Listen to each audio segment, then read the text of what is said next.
ஆறாம் வகுப்பு 3ஆம் பருவம் கணக்கு. பின்னங்கள்ல இப்ப நம்ம பார்க்க போற தலைப்பு தகு பின்னம், முழு பின்னம், தகா பின்னம், கலப்பு பின்னம்.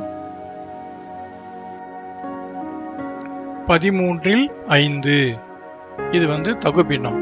மொத்தம் 13, அதுக்குள்ள 5 இருக்கு, அதனால இது தகு பின்னம்.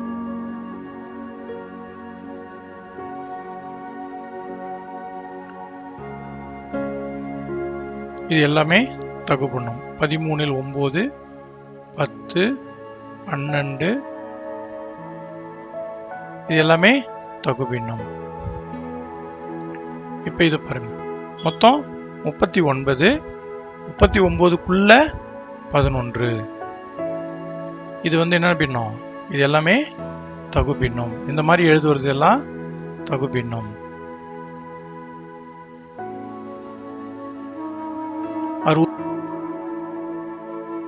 தகு பின்னம் அப்படின்னா ஞாபகத்துக்கு வர்றது தொகுதி சிறியது, பகுதி பெரியது. இந்த படத்துல பாருங்க, பெரிய பையன் மேல சின்ன பையன் உட்கார்ந்தா தாங்கும், ஒன்றும் ஆகாது. அதனால இது தகு பின்னம் அப்படின்றத ஞாபகம் வச்சுக்கலாம். தொகுதி சிறியது, பகுதி பெரியது. இதனுடைய மதிப்பு பார்த்தீங்கன்னா 0ல இருந்து 1க்குள்ள இருக்கும். இதுதான் தகு பின்னம். தகு பின்னன்றது 0ல இருந்து 1க்குள்ள. ஸோ அது மனசுல நல்லா பதிய வச்சிங்க. இப்ப பார்க்க போறது முழு பின்னம். ஒரு எண்கோட்டுல 0, 1, 2, 3 இது எல்லாம் எண்களை குறிக்கும். 0ல இருந்து 1க்குள்ள இருக்கிற என்னன்னு சொன்ன தகு பின்னம் அப்படின்னு சொல்லியிருந்தோம்.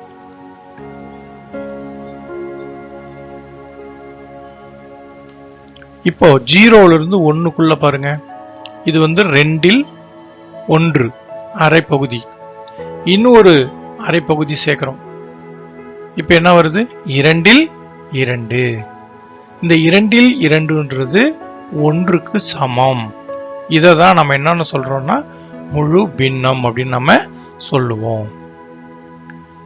இப்ப பாருங்க, 0ல இருந்து 1க்குள்ள அரை வட்டம் இருக்கு. அப்போ இது ரெண்டும் சேர்ந்தது 1. இது முழு பின்னம். பகுதி மற்றும் தொகுதி ஒரே எண் இருப்பின் அதன் மதிப்பு 1. இப்ப 2இல் 2 மதிப்பு 1. அதே மாதிரி 3இல் 3, 4இல் 4 இதனுடைய மதிப்புலாம் 1. இப்போ ஒரு உதாரணம் பார்க்கலாமா? முழு பின்னத்தின் மதிப்பு 1ன்னு சொல்லியிருந்தோம் இல்லையா? இப்ப பாருங்க, இது 2ல 2 இது மதிப்பு 1, 4ல 4 இதனுடைய மதிப்பு 1, 5ல 5 அதே மாதிரி 6ல 6 இதனுடைய மதிப்பு 1, 9ல 9 இதனுடைய மதிப்பு 1. தொகுதியும் பகுதியும் ஒரே மதிப்பு எனில் அந்த பின்னத்தின் மதிப்பு 1. இப்ப நம்ம பார்க்க போறது தகா பின்னம். தகா பின்னம்னா என்ன? சாதாரணமா தகா பின்னம் அப்படின்னாலே தொகுதி பெரியது, பகுதி சிறியது, அதுதான் தகா பின்னம்னு பேரு. அது என்னன்னு தெரிஞ்சுப்போம். இப்போ 0ல இருந்து 1 வரைக்கும் நம்ம படிச்சிட்டோம். என்ன படிச்சோம்? 1க்குள்ள இருக்கிறது தகு பின்னம். அதே போல 2, 2 இது முழு பின்னம்னு படிச்சோம். இப்போ இந்த 2இல் 2ல இருந்து இந்த பக்கம் போக போக, அதாவது 2, 3 இந்த பக்கம் போக போக வர்றது பூரா என்ன பின்னம் தெரியுமா? தகா பின்னம் அப்படின்னு சொல்லுவோம். இப்ப பார்க்கலாமா ஒரு உதாரணம்? இது 2இல் 2 இதுல இருந்து ஆரம்பிக்குது தகா பின்னம். ஒரு அரை கூடுது. அப்ப இது என்னன்னு பேரு? ஏற்கனவே 1 அது கூட ஒரு அரை சேருது. இப்ப என்ன அர்த்தம்? 1, 2இல் 1. புரியுங்களா? இதுதான் தகா பின்னம். ஒன்றுக்கு ஒன்று அல்லது ஒன்றுக்கு மேற்பட்ட எண்கள் அனைத்துமே தகா பின்னம். இது என்ன அர்த்தம்? ஒரு முழு பகுதியும் ஒரு அரை பகுதியும் சேர்ந்தது. ஒரு முழு பகுதியும் அரை பகுதியும் சேர்ந்தது ஒன்றை அப்படின்னு சொல்லுவோம். அதாவது ஒன்னும் ஒரு அரையும். இப்ப இந்த பகுதி பாருங்க, இது வந்து செவ்வக வடிவில ஒரு முழு பகுதி. இது என்னன்னு சொல்லுவோம்? 2 இல் 2. இது கூட ஒரு அரை சேருது. அப்ப இது என்னன்னு சொல்லலாம்? நம்ம எத்தனை சொல்லலாம்? 2 இல் இப்ப எத்தனை அரை இருக்கு? 3 அரை இருக்கு. அப்ப 2 இல் 3. இதுதான் தகா. இப்ப நம்ம பார்க்க போறது பின்னங்கள். பின்னங்களை பத்தி தெரிஞ்சுப்போம். இப்போ அம்புக்குறி இருக்கிற இடம் 10ல் 0. இது 10ல் 1, 10ல் 2, 10ல் 3, 10ல் 4, இப்படி போயிட்டே இருக்கு. இது வரைக்கும் உள்ளது தகு பின்னம். 0லிருந்து 1க்குள்ள வர மதிப்பு எல்லாமே தகு பின்னம். இது வந்து முழு பின்னம். இதுக்கு என்னன்னு சொல்லுவோம்? முழு பின்னம். தொகுதியும் பகுதியும் ஒரே எண் இருந்தால் அதற்கு பெயர் முழு பின்னம்.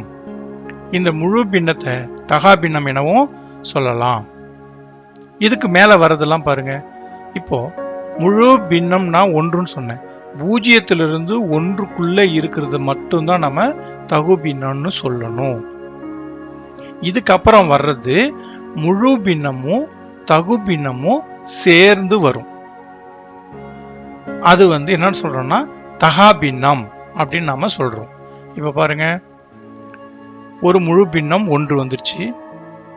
இப்ப இது என்னது? 10ல் 11. இது என்ன பின்னம்? தகா பின்னம். இதுவும் தகா பின்னம்.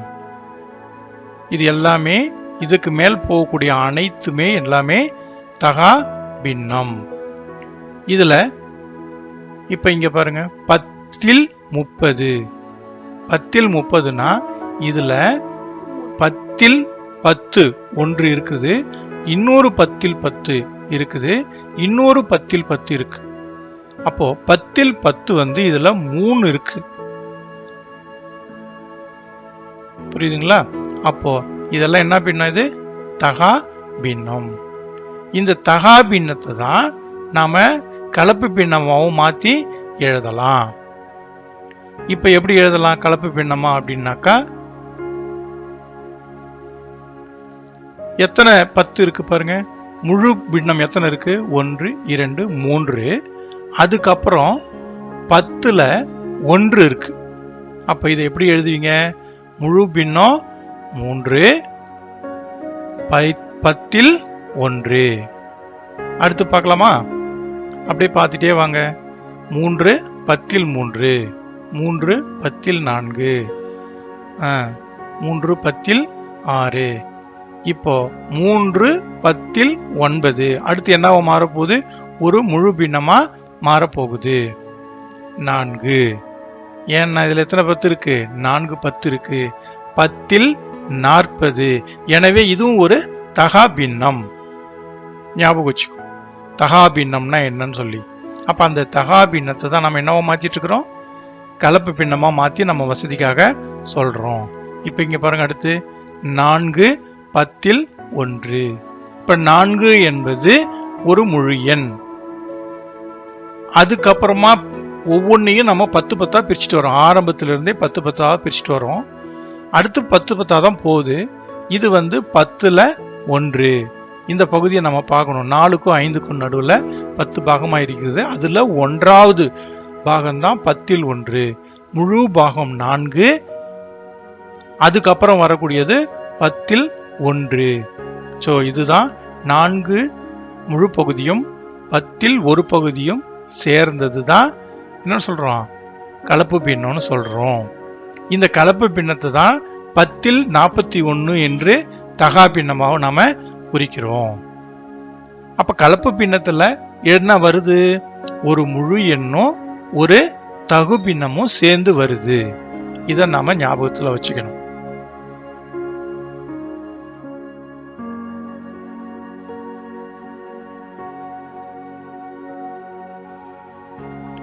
இப்ப இது பாருங்க, ஒரு முழு பகுதி ஒன்று இருக்கு.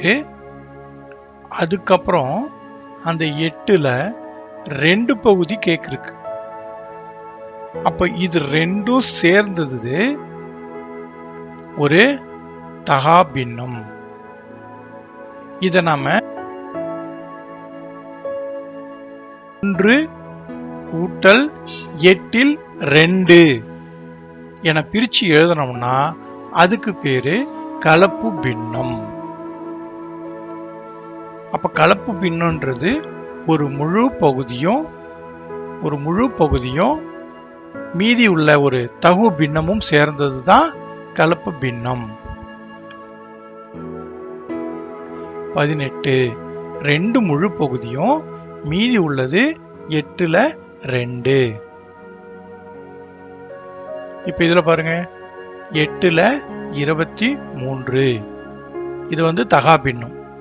இப்ப இந்த தகா பின்னத்தை கலப்பு பின்னமா எப்படி நம்ம சொல்லலாம்? 2 முழு பகுதி மீதி இருக்கிற 8ல 7.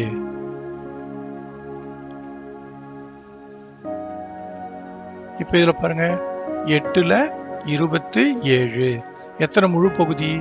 3 முழு பகுதி. மீதி இருக்கிறது 8ல 3. இந்த 3ம் 8ல 3ம் சேர்ந்ததுதான் தகா பின்னம். தகா பின்னம்னா எப்படி இருக்கு?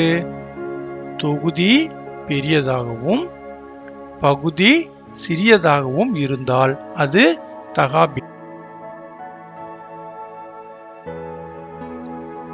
3ல் 5 என்பது ஒரு தகா பின்னம். இதை நம்ம கலப்பு பின்னமா மாத்த போறோம்.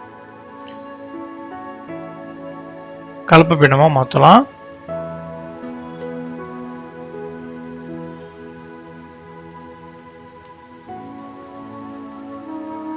எத்தனை முழு பகுதி இருக்கு? 3ல் 1, 3ல் 1, 3ல் 1. அப்ப இது 1.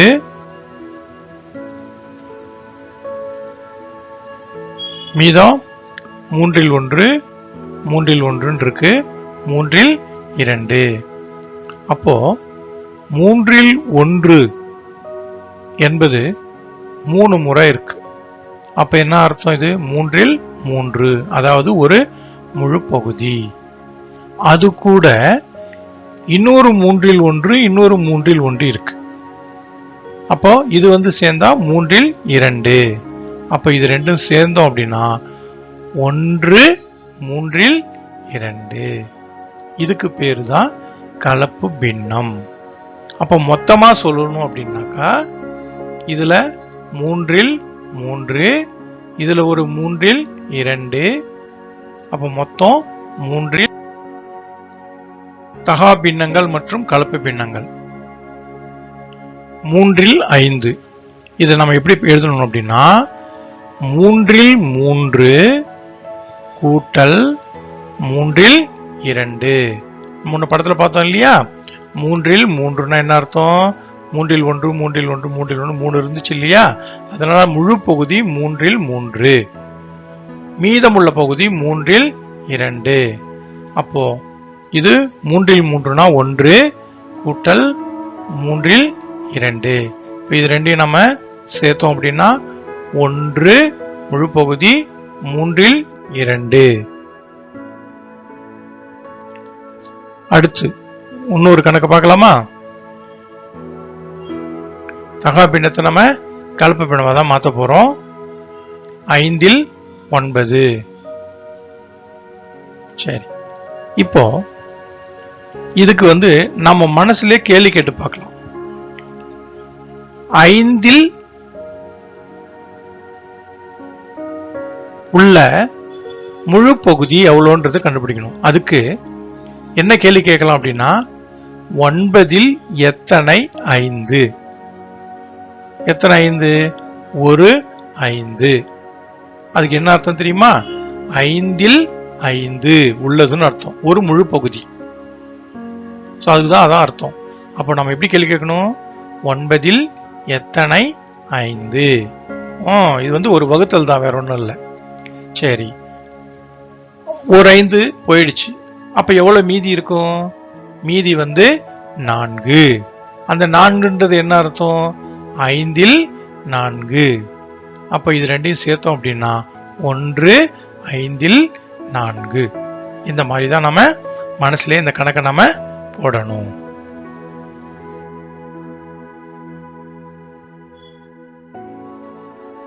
ஒன்று 3ல் 2 இது என்னது? ஒரு கலப்பு பின்னம். இத தகா பின்னமா மாத்த போறோம். இவ்வளவு நேரம் தகா பின்னம் தான் நம்ம கலப்பு பின்னமா சொல்லிட்டு இருந்தோம். இப்ப தகா பின்னம் ஒரு கலப்பு பின்னத்தை தகா பின்னமா மாத்த போறோம். எப்படி மாத்தலாம் பாருங்க. 1 3ல் 2. ஒன்றுன்றது என்ன அர்த்தம்? ஒன்றுன்றது முழு பகுதி. இங்க பகுதியில என்ன இருக்கு? 3 பாருங்க. இதுதான் 1, ஒரு முழு பகுதி. 3ல் 3. மீதி என்ன இருக்கு? 3ல் 2. அப்போ இது ரெண்டும் சேர்ந்தா மொத்தம் 3ல் 5. அவ்வளவுதான். அப்போ எப்படி நம்ம ஈஸியா கண்டுபிடிச்சிடலாம்? இந்த முழு பகுதியில என்ன இருக்கோ அதனுடைய முழு பகுதியை நம்ம கண்டுபிடிக்கணும். அதுதான் அந்த ஒன்றை வந்து அந்த முழு பகுதியை பிரிச்சு எழுதணும். பிரிச்சு எழுதணும்னா நமக்கு ரொம்ப ஈஸியா நம்ம விட்டுறலாம். ஒரு கலப்பு பின்னத்தை தகா பின்னமா மாத்த போறோம்.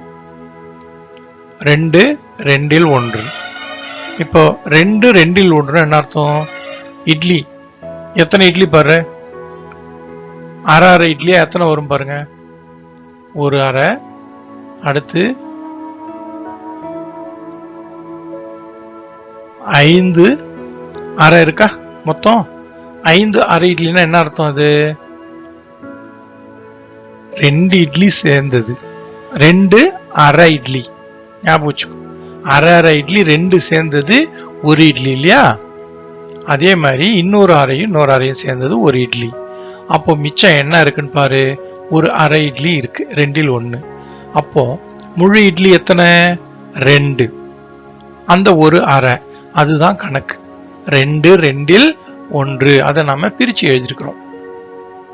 2 கூட்டல் 2ல் 1. முழு இட்லி 2ம் மீதம் இருக்கிறது 2ல் 1 ஒரு அரையும். அப்போ 2ல் 2, அதாவது 1ன்றதுக்கு 2ல் 2ன்னு எழுதுறோம், வேற ஒன்றும் இல்லை. இன்னொரு 2ல் 2, இது ரெண்டும் சேர்ந்தாதான் 2 முழு இட்லி. 2ல் 1. அந்த 2ல் 2ன்றது 1 குறிக்குது. இதுவும் ஒரு 1 குறிக்குது இல்லையா? சரி, இப்போ மொத்தம் பாருங்க. அப்படியே எண்ணிடலாமா? எத்தனை இருக்கு? தொகுதியை கவுண்ட் பண்ணுங்க. 2 2 1 மொத்தம் 5. பகுதி வந்து 2 தான். அப்போ 2ல் 5. 2ல் 5 என்பதுதான் விடை. கலப்பு பின்னத்தை தகா பின்னமா மாத்திரம் ஒவ்வொரு முறை, அதாவது பட விளக்கம் மூலம் அந்த மாதிரிலாம் நம்ம கத்துக்கிட்டோம். இப்போ ஒரு கணக்கு கொடுத்தா எப்படி போடணும்ன்றத தெரிஞ்சுங்க. இதுவும் தெரிஞ்சுக்கிறது தான். இது மூலமா கொஞ்சம் நம்ம ஸ்பீடா போட கத்துக்கணும். தகா பின்னம் மாத்தணும் அப்படின்னா முழு எண்ணையும் பகுதியையும் பெருக்கணும். அது கூட தொகுதியை வச்சு கூட்டணும். இந்த விடைய பகுதியால வகுக்கணும். ஸோ இதுதான் இந்த முறை. இப்ப பாருங்க, முழு எண் வந்து 2, தொகுதி வந்து 1, பகுதி 2. இப்ப என்ன பண்ண சொன்ன? முழு எண்ணையும் பகுதியையும் பெருக்கணும். புரியுதா? பெருக்கி வந்த பிறகு பெருக்கினா என்ன வருது? 2 2 பெருக்கினா 4. அந்த விடையோட தொகுதியை கூட்டணும்.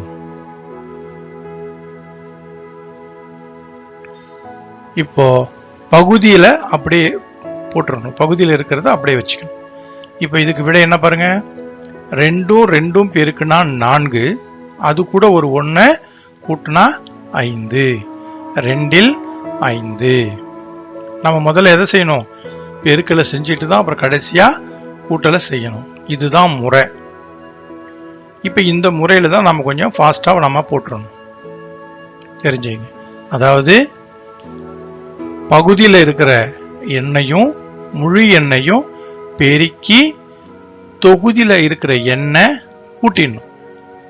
கூட்டி மேலே போட்டுட்டு பகுதியில் இருக்கிறத அப்படியே எழுதிக்கணும். அவ்வளோதான், இதுதான் ஷார்ட்கட்டு. ஒரு பக்கம் கலப்பு பின்னம், இன்னொரு பக்கம் தகா பின்னம். அந்த படத்தை வச்சுக்கிட்டு நாம கேட்கப்பட்ட கேள்விகளுக்கு விடை கரெக்டாக நம்ம சொல்லணும். இப்போ இந்த பக்கம் பாருங்க, 3 வட்டங்கள் முழுமையாக நிழலிடப்பட்டுள்ளது. மற்றொரு வட்டத்தில் அரை பகுதி நிழலிடப்பட்டுள்ளது. அப்போ மொத்தம் முழு பகுதி 3, அரை, அப்போ 3 வட்டங்கள் நிழலிடப்பட்டுள்ளது. இதே தகா பின்னத்துக்கு பாருங்க, ஒவ்வொரு வட்டமும் அரை பகுதியிலாக பிரிக்கப்பட்டுள்ளது. அப்போ மொத்தம் எத்தனை அரை பாருங்க, 2, 4, 6, 7 அரை வட்டங்கள். அப்ப இது 2ல் 7. அடுத்த படம் பார்க்கலாமா? இப்ப இதுல வினாக்கள் இருக்கு. இந்த வினாக்களுக்கு இந்த படத்தை பார்த்து நீங்க பதில் சொல்லணும். எத்தனை செவ்வகங்கள் முழுமையாக நீளிடப்பட்டுள்ளன? அடுத்து, 3வது செவ்வகத்தில் டேஷ் பகுதி நீளிடப்பட்டுள்ளது. அதாவது மொத்தமாக எத்தனை செவ்வகங்கள் நீளிடப்பட்டுள்ளன? அதே போல இந்த பக்கம் வினா, ஒவ்வொரு செவ்வகமும் 4ல் 1 அல்லது காற்பகுதிகளாக அல்லது 4ல் 1ஆக பிரிக்கப்பட்டுள்ளது. மொத்தமாக எத்தனை காற்பகுதி செவ்வகங்கள் நீளிடப்பட்டுள்ளன? இது டேஷுக்கு சமம். கண்டுபிடிச்சிட்டீங்களா விடைய? சொல்லுங்க. இப்ப ஃபர்ஸ்ட் கலப்பு பின்னம் பக்கத்துல செவ்வகங்கள் எத்தனை பகுதி நிழலிடப்பட்டுள்ளது முழுமையாக? 2 செவ்வகங்கள் முழுமையாக நீளிடப்பட்டுள்ளன. 3வது செவ்வகத்தில் 4ல் 1 பகுதி மட்டும் நீளிடப்பட்டுள்ளது. அப்போ மொத்தம் 2, 4ல் 1 என கலப்பு பின்னமா எழுதலாம். இதே இந்த பக்கம் தகா பின்னமா சொல்லலாமா? ஒவ்வொரு செவ்வகமும் 4ல் 1 அல்லது காற்பகுதி அல்லது 4ல் 1ஆக பிரிக்கப்பட்டுள்ளன. மொத்தமாக எத்தனை காற்பகுதி? முதல் செவ்வகத்துல 4, 2வது செவ்வகத்துல 4, 3ஆம் செவ்வகத்துல 1. 4, 4, 8, 1, 9. 9 காற்பகுதி செவ்வகங்கள் நீளிடப்பட்டுள்ளன. இது எதுக்கு சமம்? 4ல் 9. 4 4ஆக பிரிச்சதால 4, மேல உள்ள வட்டத்துல 2 2ஆக பிரிச்சதால கீழே பகுதியில 2. இப்படிதான் நம்ம இந்த கணக்கை போடணும். அடுத்து ஒரு படத்தினுடைய விளக்கத்தை பார்க்கலாமா? கலப்பு பின்னத்துல இந்த படத்தை பாருங்க. எத்தனை அருங்கோணங்கள் முழுமையாக நீளிடப்பட்டுள்ளன? முழுமையா நீளிடப்பட்டது எத்தனை? 5வது அருங்கோணத்தில் டேஷ் பகுதி நீளிடப்பட்டுள்ளது. அதாவது மொத்தமாக டேஷ் அருங்கோணங்கள். இதுக்கு விடையை கண்டுபிடிச்சு வைங்க. அதே மாதிரி இந்த பக்கம் பாருங்க, ஒவ்வொரு அருங்கோணமும் 6ல் 1 அல்லது 6ல் 1ஆக பிரிக்கப்பட்டுள்ளன. அப்ப மொத்தமாக எத்தனை 6ல் 1 அருங்கோணங்கள் நீளிடப்பட்டுள்ளது? இது டேஷுக்கு சமம். சொல்லாமா? கண்டுபிடிங்க. ஃபர்ஸ்ட் எத்தனை அருங்கோணங்கள் முழுமையாக நீளிடப்பட்டது? 4 அருங்கோணங்கள். 5வது அருங்கோணம் 6ல் 1. அடுத்து பாருங்க ஆன்சர், 4 முழு பகுதி, மீதமுள்ளது 6ல் 1. ஒவ்வொரு அருங்கோணமும் 6ல் 1 சொல்லியிருக்கு. அப்போ மொத்தமாக எத்தனை 6ல் 1 உள்ளது? எத்தனை உள்ளது? ஒரு படத்துக்கு எத்தனை இருக்கு? 3, 6 இருக்கு. 6, 12, 18, 24, கடைசி படத்துல 1 5 6ல் 1 அருங்கோணங்கள் நீளப்பட்டுள்ளது. அப்போ விடை எப்படி வரணும்? தொகுதியில 25 பகுதியில 6 எத்தனை பிரிச்சிருக்கோ அத்தனை விடையாக வரும். 5 7ல் 3 தகா பின்னமாக மாற்று. இது வந்து கலப்பு பின்னம். இது என்னவா மாற்ற போறோம்? தகா பின்னமா மாற்ற போறோம். 5 7ல் 3 இதுக்கு என்ன ரூலு? தகா பின்னமா மாற்றணும்னாக்கா முழு எண் பகுதியையும் பெருக்கி தொகுதியை கூட்டணும், கீழே பகுதியை போட்டுறணும். அப்போ 5 முழு எண், 3 வந்து தொகுதி, 7 வந்து பகுதி. என்ன பண்ணணும்னு சொன்ன? ஃபர்ஸ்ட் முழு எண்ணையும் பகுதியையும் பெருக்கணும். 5 பெருக்கல் 7 அது கூட எதை கூட்டணும்? ஒரு தொகுதியை கூட்டணும். அவ்வளவுதான். கீழே பகுதியை அப்படியே எழுதிக்கணும். அப்போ எவ்வளவு வருது பாருங்க. முதல்ல பெருக்கல் செஞ்சுட்டு அப்புறம் தான் கூட்டல் செய்யணும். அப்போ 7 5 35 35 கூட ஒரு 3 கூட்டினா 38 பகுதியில 7. இத வேகமா நம்ம ஃபார்முலா இல்லாம கிடுகிடுன்னு செய்ய கத்துக்கணும். ஓகே, இன்னொரு கணக்கு போடலாமா? இப்ப சொல்லுங்க. 3 3ல் 1 தகா பின்னமாக மாற்று. ஆன்சர் சொல்லுங்க பாப்போம். என்ன பண்ணணும்? முழு எண்ணையும் பகுதியும் பெருக்கணும். 3 3 பெருக்குனா 9, தொகுதியை கூட்டினா 10. அப்போ மேல 10 கீழே 3 போட முடியுதா உங்களால? சரி, இன்னொரு வாட்டி ஸ்டெப்ஸை பார்த்துக்கலாம். கலப்பு பின்னத்திலிருந்து தகா பின்னம். இது வந்து முழு எண், இது வந்து தொகுதி, பகுதி.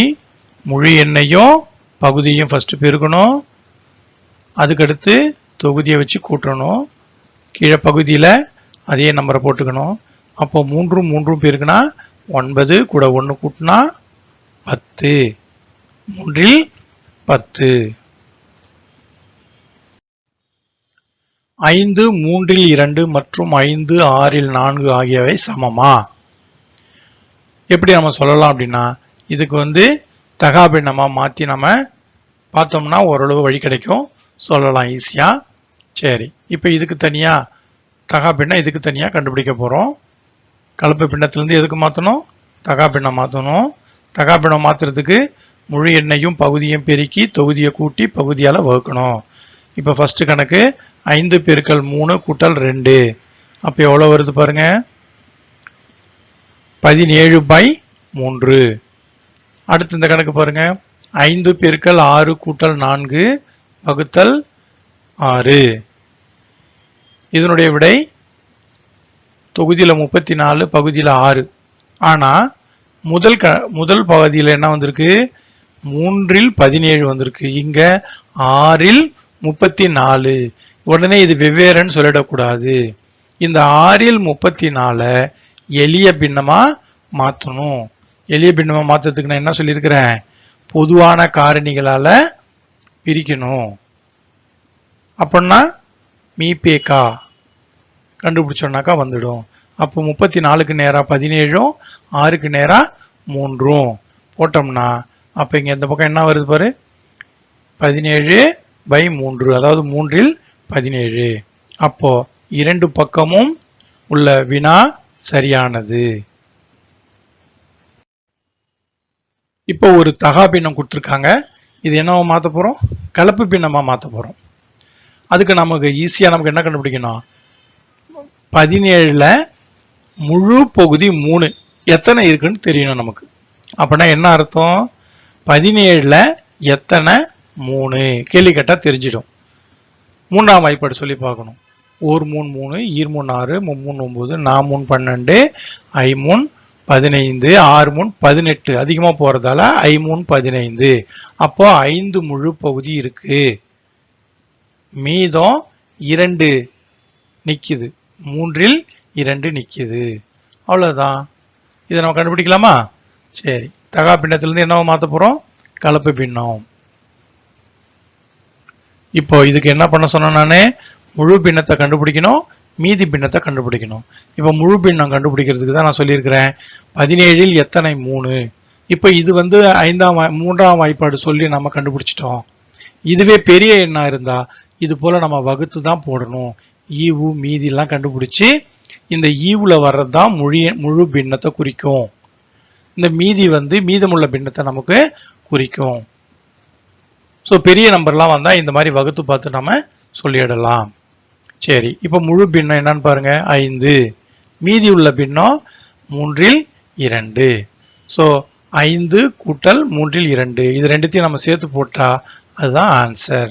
5 3ல் 2 என்பது கலப்பு பின்னம். இந்த மாதிரி தான் கணக்குகள் வந்து மிக விரைவாகவும் சுலபமாகவும் நம்ம போட தெரியணும். அப்படின்னா தான் நம்ம அடுத்து வர பயிற்சியில கணக்குகளாக போட முடியும். 2ல் 3 3 2ல் 1 இது ரெண்டும் சமம் இல்லை, ஏன்னு கேட்குறாங்க. ஃபர்ஸ்ட் இருக்கிறது வந்து தகா பின்னத்தில் இருக்கு, இன்னொன்று வந்து கலப்பு பின்னத்தில் இருக்கு. ஏதாவது ஒன்று ஒரே மாதிரியா நம்ம பார்க்கலாம். எல்லாமே தகா பின்னமா மாற்றி செக் பண்ணி பார்க்கலாம். பாருங்க, இது 2ல் 3 கலப்பு பின்னம். அதை என்னவா மாற்ற போகிறோம்? தகா பின்னமாக மாற்ற போகிறோம். தகா பின்னமாக மாற்றணும்னாக்கா என்ன பண்ணணும்? முழு எண்ணையும் பகுதியையும் பெருக்கணும், அது கூட ஒரு தொகுதியை கூட்டணும், கூட்டிட்டு பகுதியை அப்படியே போட்டுடணும். இப்போ மேலே என்ன வருது பாருங்க, 3 2 பெருக்குனா 6, 6 கூட 1 கூட்டினா 7. 7 மேலே தொகுதியில் 7 பகுதியில் 2. இப்போ பாருங்க, இது ரெண்டும் சமமா? இது 2ல் 7, அது 2ல் 3. எனவே சமம் இல்லை. ஸோ சமமா சமம் இல்லையான்னு சொன்னா இதுவும் கலப்பு பின்னம் அதுவும் கலப்பு பின்னம், இதுவும் தகா பின்னம் அதுவும் தகா பின்னம் தான் நம்ம ஈஸியா சொல்ல முடியும். 7ல் 45 கலப்பு பின்னமாக மாற்று. கலப்பு பின்னம் மாற்றணும் என்ன பண்ணணும்? 45ல் எத்தனை முழு பகுதி 7 இருக்குன்னு பார்க்கணும். அதுக்கு என்ன பண்ணணும்? வகுத்தல் போடணும். 45 7 இல்லை 7ஆம் வாய்ப்பாடு சொல்லி பார்த்தாலும் சரிதான். அப்போ ஈவுல வர்றது தான் முழு எண். கலப்பு பின்னமா மாத்திரம். முழு பின்னம் எவ்வளவு இருக்கு? 6. மீதி இருக்கிறது 7ல் 3.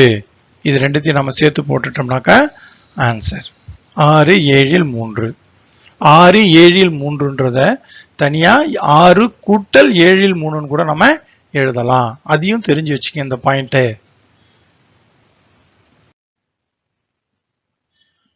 உங்கள் பயிற்சிக்காக இங்க சில கணக்குகள்லாம் கொடுக்கப்பட்டிருக்கு. இந்த கணக்குகளுக்கு நீங்க விடை கண்டுபிடிச்சி இதிலே விடைகள் இருக்கு. முதல் இதில் வந்து வினாவும் விடையும் இருக்கு. இது என்ன வினா? எல்லாமே கலப்பு பின்னத்தை தகா பின்னமா மாத்துறது. படத்தை பார்த்து கீழே எழுதி அதுக்குரிய விடைய கண்டுபிடிக்கணும். அதே போல இந்த பக்கமும் அதுக்குரிய விடை இந்த பக்கமும் இருக்கு. ஸோ அதனால நீங்க தேடி கண்டுபிடிச்சு